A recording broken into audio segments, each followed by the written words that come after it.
नाव विनोद नायडू. हां. धनंजय पाटील आपल्या चेतन हॉस्पिटलमध्ये मी वर्षानुवर्षापासून पेशंट आहे. हं. आणि डॉक्टर निर्मल पाटीलचा तर मला रेफरन्स माहीतच आहे, कारण त्यांचा कधी पण काही इश्यू येत नाही. आता 4 दिवस अगोदर माझा टेंडन रप्चर झाला होता. तर कधी पण ऑर्थोपेडिकल इश्यू असणार तर मी डायरेक्ट कधी पण निर्मल पाटील या डॉक्टरकडेच येतो मी. त्यांनी इझिली माझं सिच्युएशन डिटेक्ट केलं, मला सांगितलं काय इश्यू आहे काय आहे. त्या दिवसातच ॲडमिट केलं, पूर्ण प्रोसेस सांगितलं. नेक्स्ट डे ऑपरेशन पण झालं माझं. आणि ऑपरेशनच्या वेळी जे पण कॉम्प्लिकेशन होते, थोडाफार एक्स्ट्रा कॉम्प्लिकेशन पण होते, ते पण त्यांनी स्विफ्टली त्याच्यावर ॲक्शन घेतलं आहे.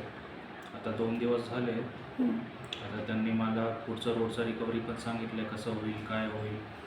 निर्मल पाटील डॉक्टरचं माझं हे पटतं की म्हणजे त्यांचं कधी पण स्ट्रेट फॉरवर्ड असतं, काय पण बोलायचं असतं त्यांचं.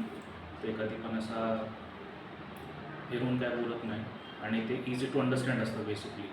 ओके. तो येस, थँक्यू. थँक्यू.